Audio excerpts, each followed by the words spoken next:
अस्सलामु अलैकुम वरहमतुल्लाहि तआला बरकातुहू।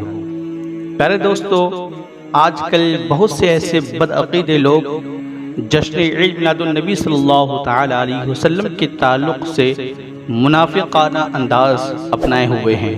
अगर हम आज इस दुनिया में इसका जवाब नहीं दे सकते तो आखिरत में क्या खाक देंगे।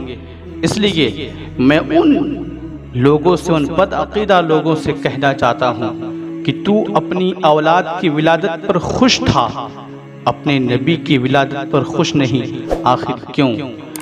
तूने औलाद की खुशी में दावतें की, नबी पाक सल्लल्लाहु अलैहि वसल्लम की विलादत की खुशी में दावत को बिदअत कहा। आखिर क्यों?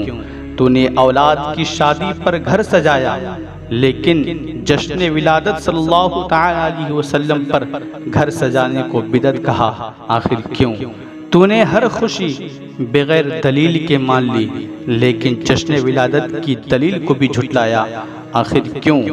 अल्लाह ने नबी पाक सल्लल्लाहु अलैहि वसल्लम के जिक्र को बुलंद फरमाया, लेकिन तूने हर आन शान नबी सल्लल्लाहु अलैहि वसल्लम को घटाना ही चाहा। आखिर क्यों? क्यों ये मुनाफ़िक़ाना अंदाज़ अपनाए हुए हो? यह एक दावत फ़िक्र है मुनकिर मिलाद सल्लल्लाहु अलैहि वसल्लम के लिए। अल्लाह रब्बुल आलमीन सबको हिदायत अता फरमाए, आमीन।